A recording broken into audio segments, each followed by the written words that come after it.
Hair fall होता क्यों है? बाल झड़ने के there are lot of reasons, there are more than 100 reasons. Sir, जिस पानी से शावर ले रहे हैं उससे भी हेयर फॉल हो सकता है कि नहीं? हाँ जी, lot of cancers patients due to water only. अगर वाटर कैंसर कर सकता तो हेयर फॉल क्यों नहीं करता? बोल्ड लुक लेके आज भी घूम रहे हैं, इस स्ट्रेस में रह रहे हैं कि यार मेरे हेयर्स नहीं है। बॉलीवुड की तो मूवीज बन गई इस चीज के ऊपर कि जो इसी केस के ऊपर बनी है कि हेयर्स नहीं है जी, तो बंदा इतना परेशान है। First thing is your choice, how you want to be present yourself. आप कैसा सोसाइटी में दिखना चाहते हैं। अगर हम इंडिया की बात करते हैं, India we don't accept people those who are bold, so it is a geographical variation how the people take you. और अगर यही बढ़ता गया तो मैं हेयर ट्रांसप्लांट की स्टेज में आ जाऊंगा कि हाँ मैं मेडिसिन से क्योर कर सकता हूँ। क्या ये मैं सेल्फ एनालाइज कर सकता हूँ कि मुझे डॉक्टर से कंसल्ट ही करना पड़ेगा? देखिए, self analysation is a good thing but it's not a perfect thing. मेरे लिए कितना पेनफुल वो डेज जाने वाले हैं और कितने दिन पेनफुल जाने वाले हैं? तो we give NSA in that type, जो स्किन की हीलिंग होती है 4-5 डेज में हो जाती है। हाँ, माइन्यूट पेन के लिए हम माइल्ड पेन किलर्स देते हैं, पेन नहीं होती। एक पर्सन जिसको रिक्वायरमेंट है कि मुझे हेयर ट्रांसप्लांट कराना है, लेकिन मैं किसी गलत पर्सन के हाथ ना आ जाऊं। हमें 30-35 साल तो पढ़ने में लग जाते हैं। तो फर्स्ट थिंग आपको एक्सपर्टाइज देखना चाहिए। अगर कोई नया पेशेंट है, अगर वो रेफरल भी है तो एक बार जस्ट उसकी डिग्री चेक कर ले।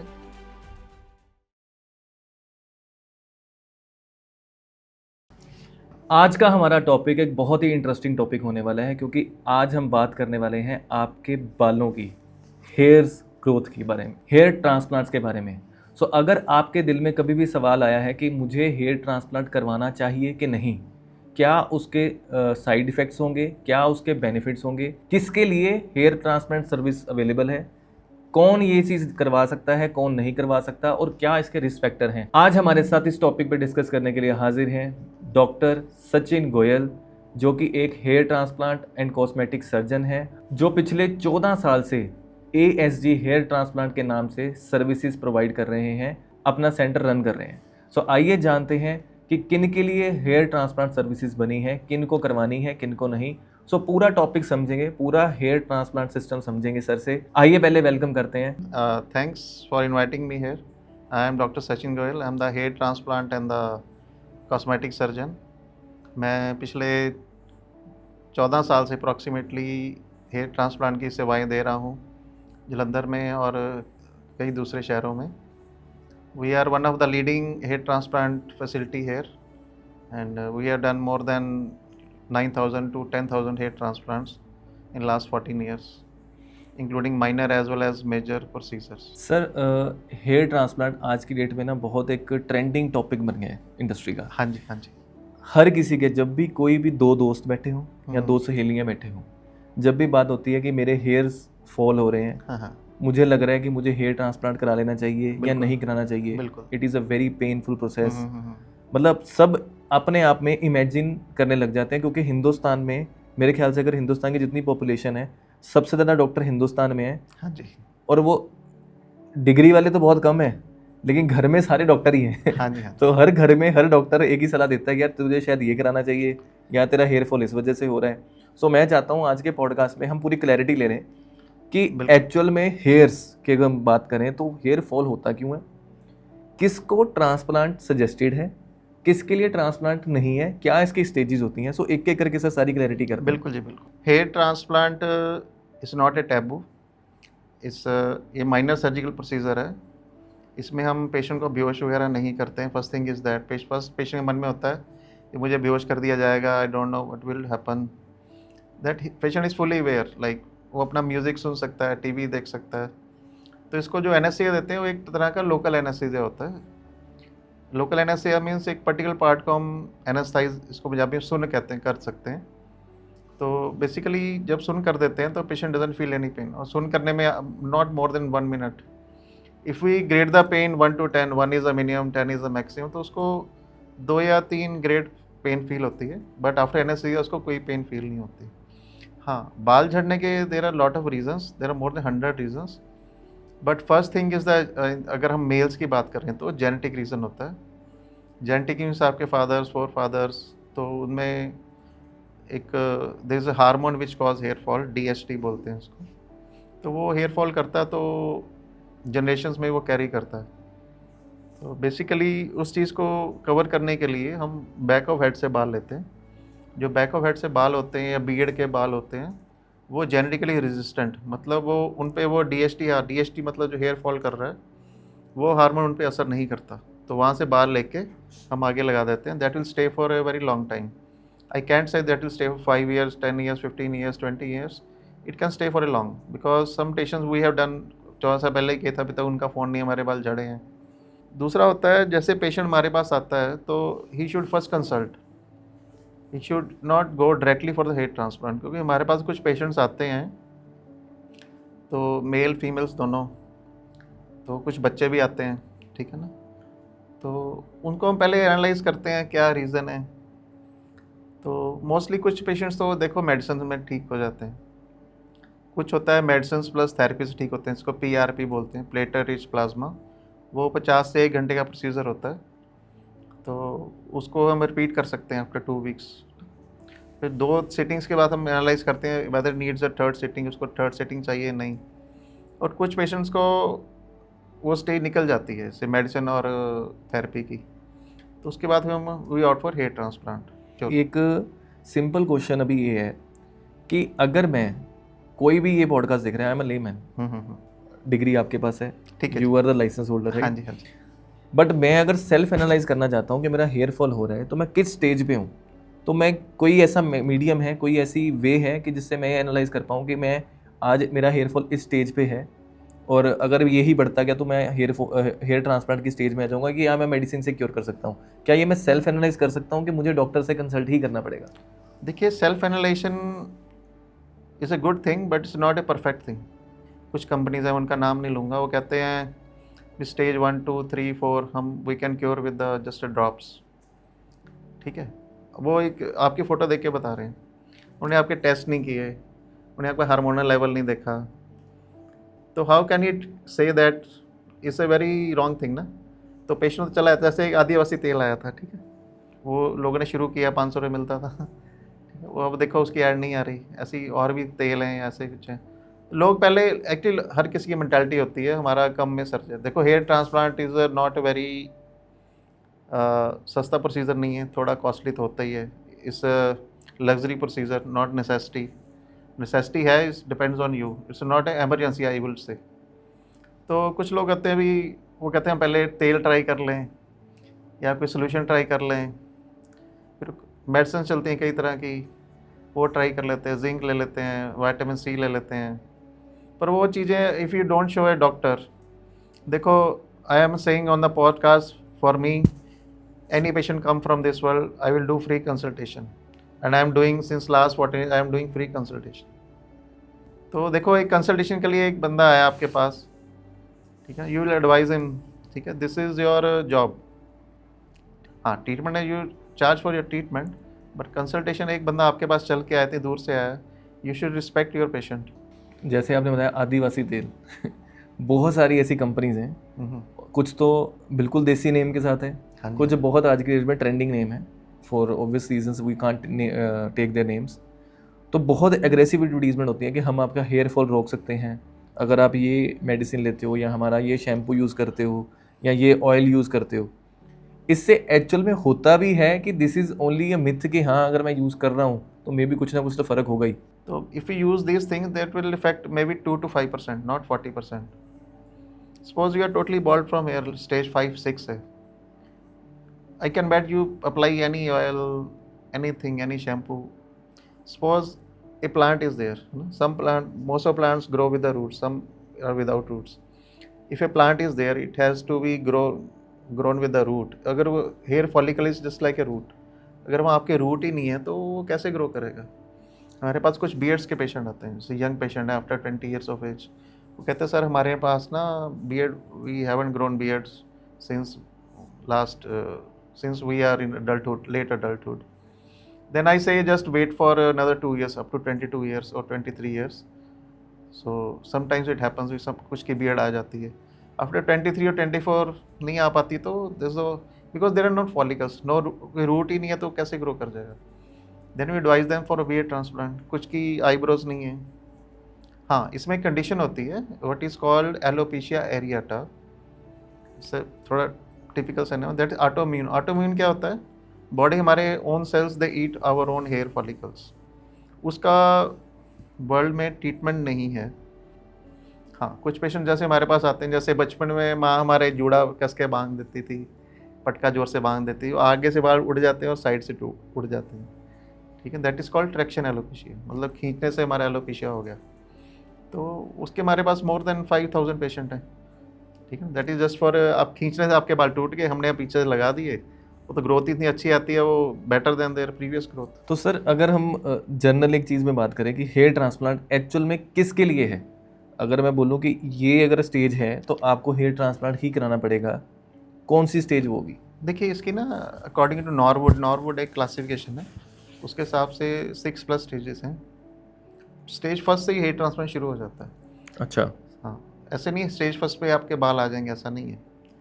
सो first thing you have to consult your doctor first. आपकी जैसे पेट में दर्द हुआ, कुछ भी हुआ, आप डॉक्टर से कंसल्ट करते हैं, ही एडवाइस सम टेस्ट और अल्ट्रासाउंड समथिंग। जब तक हमें उसकी चीज़ की जड़ ही नहीं पता लगेगी तो हाउ कैन वी, अगर डायग्नोज ही नहीं होगा तो उसको ट्रीट कैसे कर पाएंगे। हाँ, स्टेज 1 to 6 होती है, आपकी किस स्टेज में हेयर ट्रांसप्लांट है, वो हेयर ट्रांसप्लांट की स्टेजेस है। हाँ, उससे पहले अगर आपका हेयर फॉल है, माइनर है, वो आपको मैंने पहले ही बता दिया, वो मेडिसिन से ठीक हो जाएगा या थेरेपी से ठीक हो जाएगा। हमारे पास देखो 700 to 800 जो सिर्फ थेरेपी से ठीक हो गई, और उसमें से female ratio is 70 to 75%। Sir थोड़ा एक्सप्लेन करेंगे, मतलब मेडिसिन, थेरेपी और एक चीज़ और होती है जो आपने बताया हेयर ट्रांसप्लांट। हाँ जी, हाँ जी। तो इन तीन चीज़ों में थोड़ा सा एक्सप्लेन कर देंगे कि क्या क्या स्टेजेस हैं, कैसे कैसे होता है? नहीं, इट्स नॉट स्टेजेस। जैसे अभी आपका हेयर फॉल स्टार्ट हुआ है, there is no visible space in the scalp head में विजुअल स्पेस नहीं है, अभी हमें कुछ दिख ही नहीं रहा हेयर ट्रांसप्लांट के लिए, हमें लग ही नहीं रहा। हमने उसके टेस्ट करा ली, hormone level better, everything is normal, उसका कैल्शियम नॉर्मल है, आयरन नॉर्मल है, विटामिन डी नॉर्मल है। सो जब हम टेस्ट की बात कर रहे हैं, it is a normal blood test. Normal blood test, ठीक है। तो उसका अगर नॉर्मल आया तो we start with just medicine just mostly तो हम बायोटिन यूज़ करते हैं, बाकी देख लेते हैं उसको और कौन सी मेडिसिन चाहिए। तो ये मेडिसिन के कोई साइड इफेक्ट भी होते होंगे? Biotin has no side effects, it's just a vitamin only. जैसे हम मल्टी विटामिन लेते हैं, we have to give it daily 1 tablet है, उसका कोई साइड इफेक्ट नहीं। अच्छा। Except pregnancy and lactation, there is no side effect. तो उसके बाद आप कहते हैं कि सेकंड स्टेज, उसके बाद अगर मेडिसिन से फर्क नहीं पड़ रहा then we opt for therapy. Therapy. हाँ जी। एंड थेरेपी में क्या चीज़ होती है? थेरेपी में we call it PRP, platelet rich plasma. उसमें कुछ ग्रोथ फैक्टर्स भी ऐड करते हैं हम, कुछ थेरेपीज हम बाहर से इंपोर्ट भी करते हैं डायरेक्टली। तो दैट जस्ट टेक 50 आवर्स। आपका थोड़ा ब्लड लेते हैं हम, उसमें से प्लेटलेट्स निकाल के वो आपके स्कैल्प में हम इंजेक्ट कर देते हैं। Basically that provides a nutrition, anti inflammatory effect, मतलब जो भी आपकी लोकल इन्फ्लामेशन उसको दूर करता है, प्लस ब्लड सप्लाई बढ़ाता है। तो उसका कई बार असर आ जाता है। मैं आपको बताया 700 to 800 केसेज ऐसे हैं। मतलब थेरेपी में भी नीडल्स यूज़ होंगी? हाँ, पर उसका कोई साइड इफेक्ट नहीं है। Even there is no cutting of hair, nothing, तो you can resume your work immediately. तो आपने कहा उसका कोई साइड इफेक्ट नहीं है, तो साइड इफेक्ट किसका है? नहीं, पेशेंट कह रहा है ना अभी मुझे थेरेपी साइड इफेक्ट होगा, मैं उसके लिए कह रहा हूँ, उसका कोई कोई side effect नहीं है। पेशेंट वैसे पूछता है PRP का साइड इफेक्ट है, तो हम कहते पर हैं सर अगर मैंने नीडल्स लगा ही ली, हम्म। मेरे हेयर्स, नीडल्स लगा रहे हो तो मतलब हेयर्स ही आप मेरे प्लांट कर रहे हो? ये नहीं, आप थेरेपी पूछ रहे हैं मैं थेरेपी की बात कर रहा हूँ। थेरेपी उसमें कोई इम्प्लांट नहीं कर रहे हैं, अच्छा, कुछ प्लांट नहीं कर रहे, उसमें सिर्फ फ्लूइड इंजेक्ट कर रहे हैं। अच्छा, फ्लूइड इंजेक्ट कर रहे हैं, फ्लूइड इंजेक्ट हो रहा है, तो उससे हम कोशिश कर रहे हैं कि वो चीज़ करें। हाँ तो जी। मैंने उसके लिए जाना ही क्यों? मैं सीधा हेयर ट्रांसप्लांट के लिए चला जाऊँ, मैं क्यों थेरेपी के लिए जा रहा हूँ? नहीं सर, हमारे पास ना कुछ पेशेंट्स आते हैं तो दूसरे सेंटर से रेफर होकर भी आते हैं। We are a referral centre basically. New patients तो आते ही आते हैं, हमारे जो पहले करवा चुके हैं वो भी आते हैं, ठीक है ना। और कुछ पेशेंट्स आते हैं, वो कहते हैं हमें उस डॉक्टर साहब ने, उस क्लिनिक ने या उस सेंटर ने हमें हेयर ट्रांसप्लांट के लिए बोला है। तो दिस इज़ 20% ऑफ एवरेज। तो मैं कहता हूँ सर देखो, अगर हम एक ट्राई कर लें कुछ केसेस में जिनमें थेरेपी से इफेक्ट आ सकता है, उनकी बात कर रहा हूँ। जो हेयर ट्रांसप्लांट डायरेक्ट है वो तो करेंगे हम, उसको गलत गाइड नहीं करेंगे हम, आप पहले थेरेपी कराओ, why to waste the money, that is very minute cost. अगर आपको उससे फ़र्क पड़ गया तो आप why to opt for hair transplant. हाँ, जो डायरेक्ट हेयर ट्रांसप्लांट है उसमें हम थेरेपी नहीं करेंगे, वी वांट एडवाइस। हाँ, जो पेशेंट थेरेपी से ठीक हो सकता है, जैसे कुछ फीमेल्स आती हैं हमारे पास, उनके होता है सेंट्रल एलोपेशिया, होता है सेंटर में, होता है थोड़ा साइड्स पे होता है, इन्वर्टेड टी शेप होता है alopecia. Alopecia means hair fall, वो पेशेंट ठीक हो जाते हैं। सर जब लेट से, चलो मैंने मान लिया कि मैं स्टेज पे हूँ कि मुझे हेयर ट्रांसप्लांट कराना पड़ेगा, तो जो मैं हेयर ट्रांसप्लांट के साथ मेरे हेयर्स आप ग्रो करेंगे, either you will take from back side of my scalp, या आपने कहा बेड में से वो आप मैक्सिमम केसेस में यूज़ करते हो। जब हमने ये हेयर्स इंजेक्ट कर दिए, हेयर ट्रांसप्लांट हो गया, अब ये परमानेंट सोल्यूशन है कि इसमें भी चांसेस है कि इनका भी हेयर फॉल होगा? Sir basically what we transplant back of head from the lower part of beard, ये जेनेटिकली रेजिस्टेंट होते हैं। जेनेटिकली रेजिस्टेंट मतलब जो हेयर फॉल हार्मोन करता है वो हार्मोन इन बालों पे एक्ट नहीं करता, इसलिए हम वहाँ से लेते हैं बाल।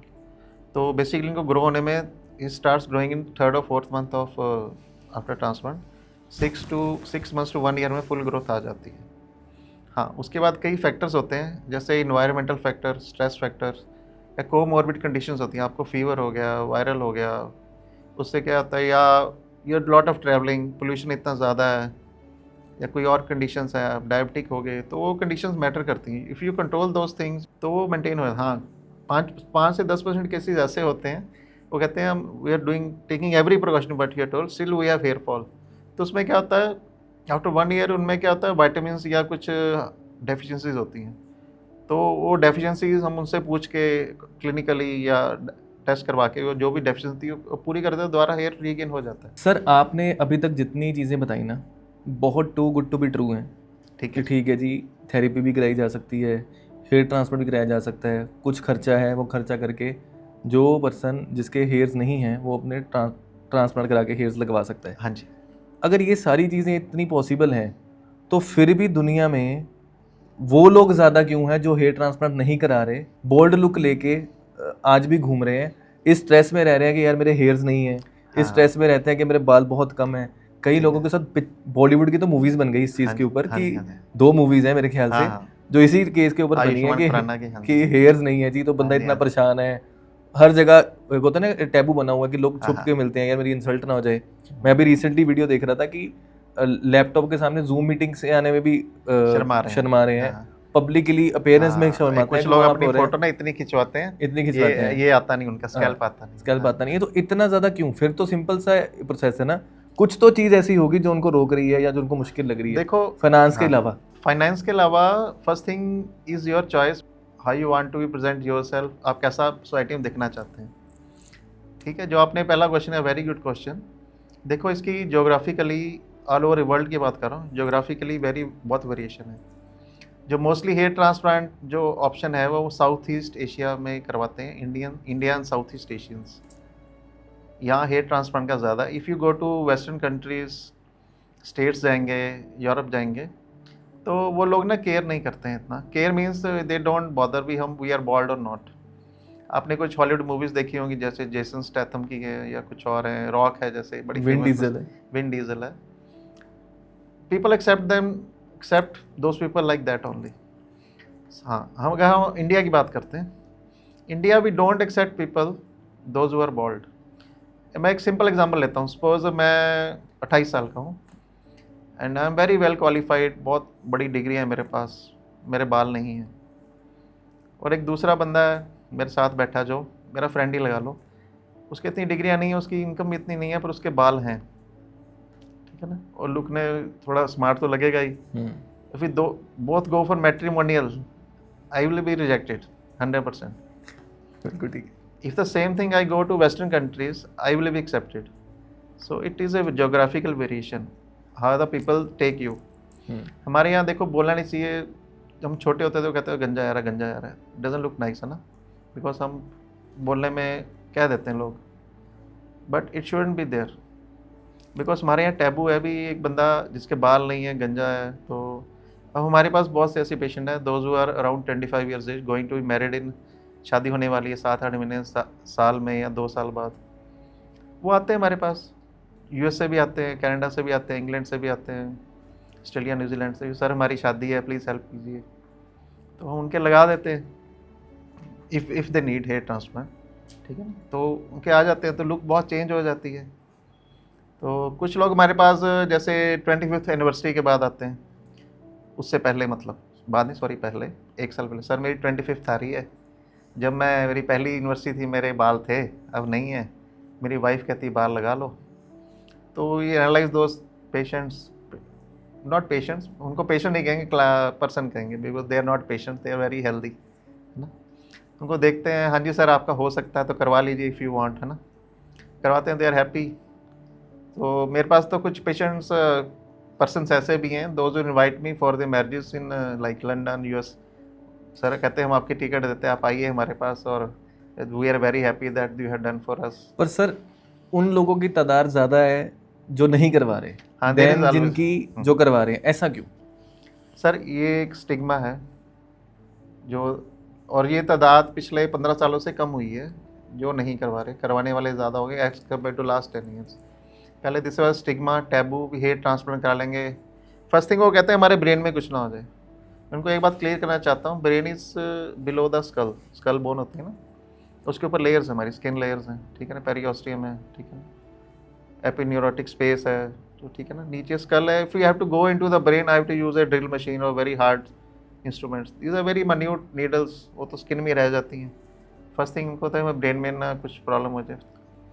हाँ, एक क्वेश्चन होता है, जैसे एक पेशेंट कहता है I have a migraine which is very common problem, भी मेरा माइग्रेन बढ़ तो नहीं जाएगा, कम नहीं हो जाएगा? आई से ना आपका कम होगा ना बढ़ेगा, it will stay there, you take anti migraine tablets, but hair transplant different thing, इस सब से कुछ लेना देना नहीं है। हमारे पास कुछ कार्डियक पेशेंट्स भी आते हैं, तो फर्स्ट उनसे हम, कार्डियक मीन्स हार्ट वाले पेशेंट्स आते हैं, ठीक है, तो उनसे हम कहते हैं भी आप पहले अपना कार्डियक एवेल्यूशन करवाएं, क्लियरेंस करवाएं, अगर वो सब कुछ सही है तो हम कर देते हैं। सर जो पेन की बात करी आपने कि हाँ। सपोज वो नीडल्स लगा रहे हैं तो पेन होती है, माइग्रेन का भी आपने अभी जिक्र किया कि माइग्रेन ना बढ़ने वाली है ना कम होने वाली है। आपने ये भी बताया कि 1 से 10 डिग्री में अगर नापा जाए पेन को तो 2 to 3 डिग्रीज होती हैं, वो भी before anaesthesia, after During anesthesia. During anaesthesia 2 to 3 parameter में हम उसको जज कर सकते हैं। एनी पेन, हाँ, जीरो। एनेस्थीसिया में कोई जीरो पेन है, कोई फील नहीं होगा। आफ्टर एनेस्थीसिया जब मैं नॉर्मल लाइफ में आ जाऊंगा, अब मैंने हेयर ट्रांसप्लांट, आज मैं आपके पास आया, ठीक है जी, मैंने हेयर ट्रांसप्लांट करवाया, now I am back to the normal world. ठीक है। अब उस केस में मेरे लिए कितना पेनफुल वो डेज जाने वाले हैं और कितने दिन पेनफुल जाने वाले हैं? ठीक है जी, मैं आपको क्लियर कर देता हूँ। ये भी एक बड़ा अच्छा क्वेश्चन है। ये this question is asked by, हर कोई पूछता है, 100% पेशेंट पूछते हैं। इसमें क्या होता है, जब हम एनास्थेसिस कर देते हैं ना, पहले बैक को करते हैं, फ्रंट जहाँ लगाने होते हैं, तो we give anaesthesia in that type, जो स्किन की हीलिंग होती है 4-5 डेज में हो जाती है। जब तक हीलिंग होती है उसका इफेक्ट रहता है एनास्थेसिया का। इफेक्ट मीन्स वो पार्ट नम रहेगा, जब वो स्किन हील हो जाएगी, प्रॉपर हील हो जाएगी, won't feel any pain in those all days. हाँ, माइन्यूट पेन के लिए हम थोड़े से एंटी इन्फ्लामेटरी या थोड़े से पेन, माइल्ड पेन किलर्स देते हैं, डेफिनेटली नहीं होती। सर मेरे After the मेरे एक procedure. नोन है, उन्होंने अभी रिसेंटली ट्रांसप्लांट कराया है, तो पंजाबी आदमी था ना, जब दर्द होती है तो पंजाब में हाँ जी, हाँ जी। गालियां मुंह से पहले निकलती हाँ, हैं। हाँ, हाँ, बिल्कुल जी, बिल्कुल। कहते मैं जब मैं गया, मैंने करवाया तो ठीक मुझे है। ये कहा गया था कि पेन बिल्कुल नहीं होगी, हाँ, लेकिन मैं जब करवा के आऊँ तो वो 3 दिन बंदा काम पे नहीं आ पाया, ठीक है। सिर्फ इस पॉइंट पे कि यार मेरे सिर में बहुत दर्द हो रही है, इतनी नीडल्स लगा दी, इतनी पेन हो रही है कि मैं बता नहीं सकता, कि कहते हैं कि पेनफुल नहीं है। हाँ। अब इसके पीछे क्या, आप कंट्राडिक्टरी हो रहे हो स्टेटमेंट से। जो रियल कस्टमर है, मैं क्लियर बता रहा हूँ सर, मेरे नोन में भाई जैसा है मेरा, ठीक है जी, ठीक है। वो क्लियरली उसने मुझे बताया कि मैं बहुत पेन में रहा हूँ, और मेरे लिए भी उसको देखना इन पेन वाज वेरी क्रिटिकल, कि यार क्योंकि खुद का दोस्त को आप हाँ, देख रहे मैं हो कि इसके पेन आपको में है। एग्जांपल देना चाहूँगा। ऑर्थो समझते हैं, हड्डियों का ट्रीटमेंट होता हाँ है, ठीक है जी। हड्डियों का treatment is a very skilful job. आप उसमें प्लेट लगानी है, नेलिंग करनी है, that depends on the skill of the doctor, ठीक है जी। इसमें जो हम एनेस्थीसिया देते हैं और जो हम डोजेज यूज़ करते हैं, मोस्टली जो भी करते हैं ना हेयर ट्रांसप्लांट, उनको ये नहीं पता होता हमें डोज कितनी देनी है।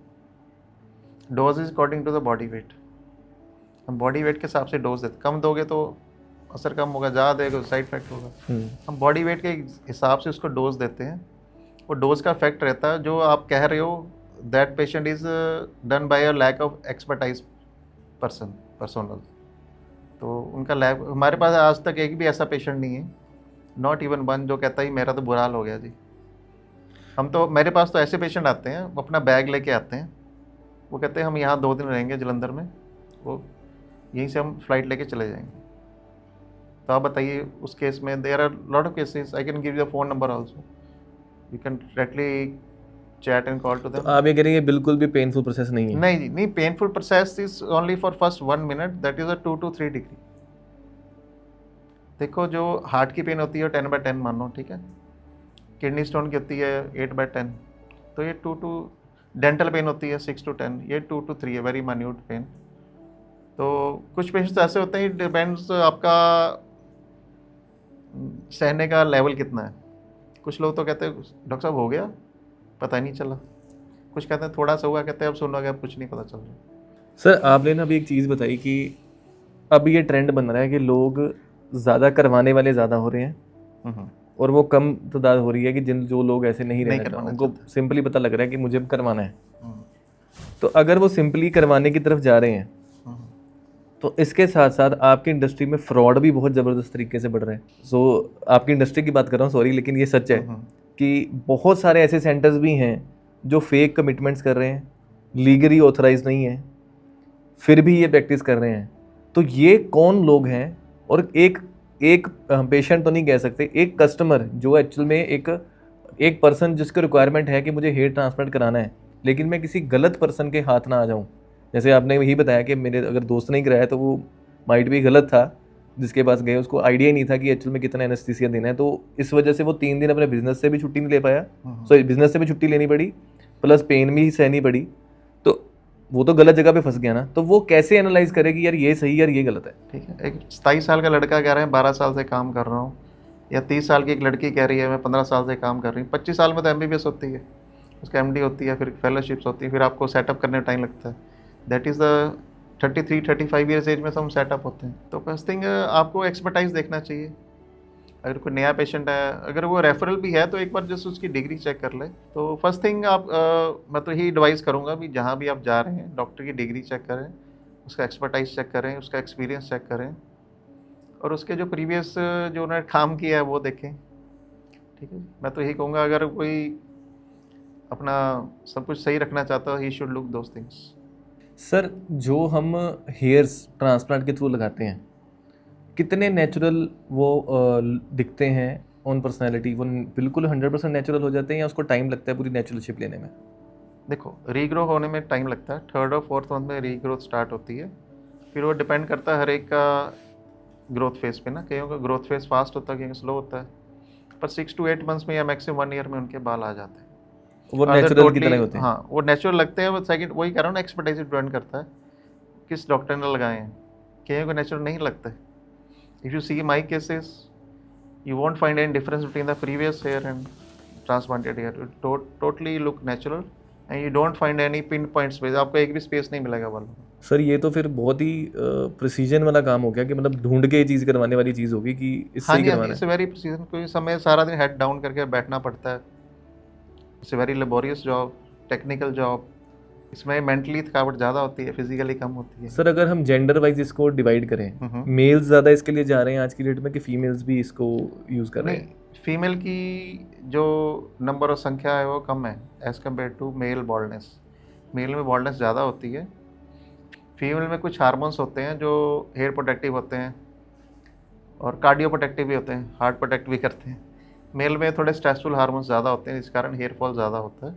सर मेरे ना कुछ क्वेश्चंस हैं जिनके मैं चाहूँगा कि जल्दी जल्दी में हम आंसर करें ताकि Sure. थोड़ा सा क्लैरिटी पता लगे। बिल्कुल जी, बिल्कुल। जो कॉमन क्वेश्चन है कि हर एक दूसरे बंदे के दिमाग में ये क्वेश्चंस आते होंगे कि यार ये चीज़ होती है तो ये इस वजह से है। क्या हमें हर रोज़ शैम्पू करना चाहिए? शैम्पू इज जैसे क्लींजिंग एजेंट जो आपका डर्ट वगैरह, पोल्यूशन वगैरह उससे क्लीन करता है।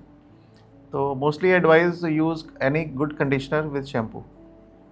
कंडीशनर क्या आपको नरिशमेंट देता है। हाँ, अगर आपका हेयर फॉल बहुत ज़्यादा हो रहा है, very soon you should consult your physician और एनी हेयर ट्रांसप्लांट स्पेशलिस्ट। भी कुछ कंडीशंस हैं जो आपका हेयर फॉल कर रही हैं। मैक्सिमम लोग ये कहते हैं कि तेरे डैंड्रफ हो गए, ठीक है, डैंड्रफ की वजह से हेयर फॉल होना शुरू हो गए, एंड बहुत बड़ी बड़ी एडवर्टीजमेंट्स आती हैं कि डैंड्रफ फ्री शैम्पू इसको बाई कीजिए और आपके डैंड्रफ ख़त्म हो जाएगा, आपका हेयर फॉल ख़त्म हो जाएगा। How true is this? क्या वो यूज़ करने चाहिए कि नहीं करने चाहिए? हाँ, कैसे डैंड्रफ को रोका जा सकता है या कैसे सिक्योर किया जा सकता है? और मैं उन लोगों की बात भी कर रहा हूँ जो भी हेयर फॉल जिनका होना शुरू नहीं हुआ and they are experiencing dandruff, और उनकी भी जिनका हेयर फॉल ऑलरेडी हो रहा है। देखिए, डैंड्रफ एक ऐसी कंडीशन है, ये बॉडी से कभी जाती नहीं है, ये रीअकर होती है, बार बार होती है। Only thing we can control it and prevent it, but not fully like clear eradicate from our body. हाँ, इसको कंट्रोल करने के लिए देखो शैम्पूस आते हैं। जैसे कंपनी आती है, वो कहती है मेरे शैम्पू में एंटी डैंड्रफ है, ठीक है, उसको एक बार लगा के देख लो। 2 बार लगा लो, डेली नहीं लगाना होता, 3 या 4 डेज या 5 डेज़ का लगाना होता है। अगर उससे ठीक नहीं हो रहा तो consult your doctor, because dandruff भी एक तरह का नहीं होता, ठीक है, 3 तरह का होता है डैंड्रफ। तो we have to see which kind of dandruff is this. तो उस हिसाब से हम उसको टॉपिकल मीन्स लगाने के लिए वो एडवाइस देते हैं, आप ये लगाइए तो you will be cured. Sir दूसरा कॉमन क्वेश्चन ये आता है कि बारिशें शुरू हो गई हैं, अब ठीक है। अगले 2 महीनों में बारिशों का सीज़न आने वाला है, बारिशों के दिन में हेयर फॉल होता ही होता है, हाउ ट्रू इज़ दिस? देखिए, ये एक तो मिथ भी है और एक ट्रू भी है, दोनों चीज़ें इसमें। ऐसे नहीं हर पर्सन का हेयर फॉल होता है, कुछ का होता है। तो अगर हेयर फॉल हो भी रहा है तो मोस्ट केसेस में इट इज़ अ ट्रांजिएंट और temporary thing. When the rainy season goes the here comes back. हाँ, अगर आपका मोर than 100 to 150 strands per day ज़्यादा है तो यू शुड इमीडिएटली कंसर्न भी, कुछ और कंडीशंस हैं which cause hair fall, not the moisture of the rain और एनीथिंग एल्स। सर जिस पानी से हम नहा रहे हैं, शावर ले रहे हैं, उससे भी हेयर फॉल हो सकता है कि नहीं? हाँ जी, जैसे if you go two Canadian countries, Australian countries, उनका जो वाटर है ना, तो वो थोड़ा हार्ड वाटर है उनका। I don't know what kind of water is that, but that causes hair fall, mostly patients कहते हैं। And they use hot water also on the scalp, on the head. हमारे यहाँ देखो नेचुरल वाटर है, river water है, तो water is the main thing.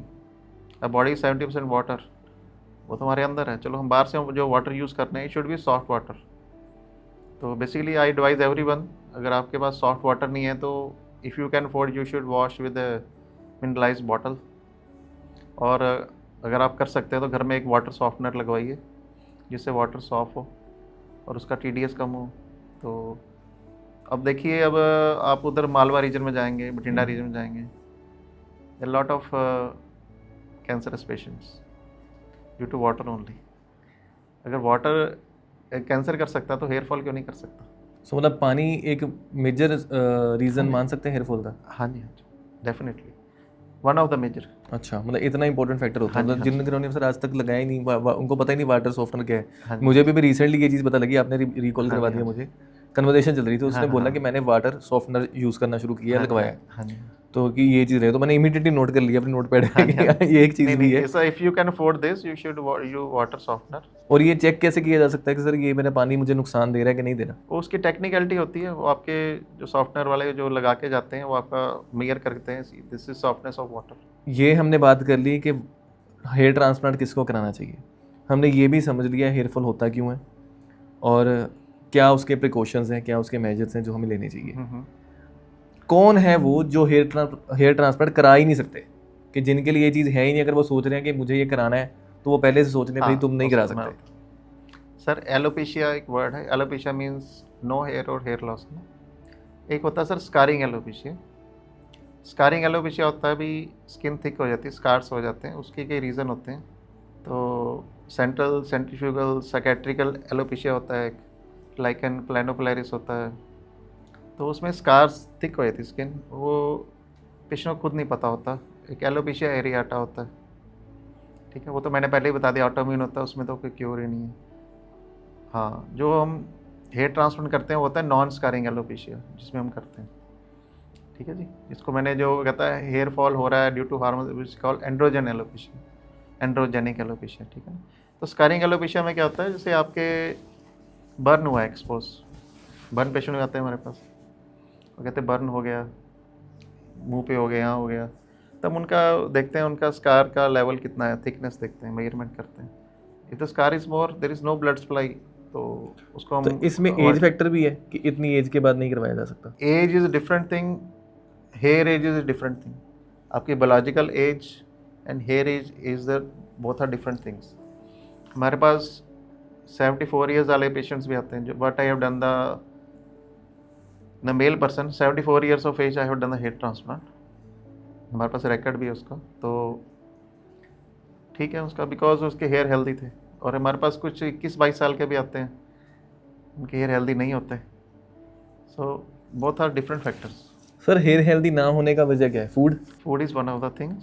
Second is the like आपके पहले जैसे बताया हार्मोन्स होते हैं, आपकी डाइट हो गया, स्ट्रेस हो गया, पोल्यूशन लेवल हो गया, आपके कोई फिजियोलॉजिकल कंडीशन है या कोई ब्लड में कोई प्रॉब्लम है, कोई हार्मोनल प्रॉब्लम है,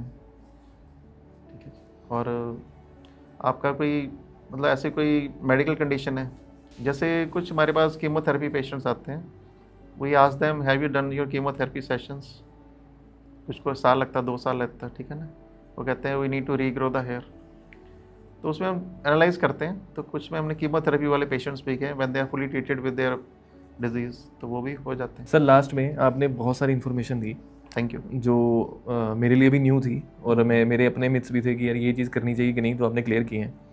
लास्ट में आप उन लोगों को क्या मैसेज देना चाहोगे जो हेयर ट्रांसप्लांट करवाना चाहते हैं, उनके दिल में ख्याल आया कि हाँ यार मुझे ये करवानी है चीज़, मैं बहुत बोल्डनेस फेस कर चुका हूँ, बहुत लोगों के रिमार्क्स फेस कर चुका हूँ, I want to be more confident now, I want to take this step, but कहीं ना कहीं फिर भी मन में डर है कि यार मैं करूं कि ना करूं, कहीं फंसे हुए हैं, तो मैं चाह रहा हूं कि आप किसी लूप में फंसे हुए हैं, आप उनको एक लूप में निकालने के लिए क्या मैसेज देना चाहोगे? सर जो लूप में फंसे हैं, first thing he should consult me और my centre, it's free of cost, ये कैन डू, ऑनलाइन भी कर सकते हैं, हमारे पास आकर भी कर सकते हैं, या हमें मैसेज भेज के कर सकते हैं, वीडियो कॉल भी कर सकते हैं, तो इससे फ्री ऑफ कॉस्ट हम उनको इस लूप में निकालने की कोशिश करेंगे।